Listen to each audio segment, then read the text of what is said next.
પ્રકાશ ઠાકોર આવશે જશે, પરંતુ પ્રકાશ ઠાકોર કાયમ કહેતો રહેશે કે ભાઈચારાની ભાવનાઓ કોઈ દિવસ ખતમ ના થવી જોઈએ. સાથે સાથે ઘણા લોકો સ્પિરિટ લખી અને અમુક ચમચાઓ વિડીયો બનાવી નાખે કે આ લોકો સમાજના નામે ચરી ખાય. એનું કહી દઉં કે આપણે સમાજના નામે ક્યારે ચરી નથી ખાધું. જ્યાં અન્યાય હશે, જ્યાં નફરત હશે, ત્યાં ભાઈચારાની ભાવનાઓ આપણું જરૂરથી હશે. બીજું કે ઉંગલિયાं भी उन्हीं पे उठती है जो मशहूर होते हैं. અને પ્રમોશનની વાત કરું તો અમુક મજબૂરીઓ, અમુક સમય સંજોગોના કારણે પ્રમોશન આપણે કર્યા છે કે નથી કર્યા એવું નહીં, કરવા પડતા હોય છે.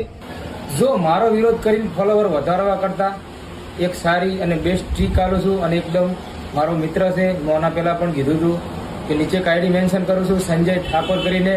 તમને ઓરિજિનલ લાઈક ફોલોવર વધારી નાખજો, અને એકદમ ટ્રસ્ટેબલ છે અને મારો મિત્ર છે.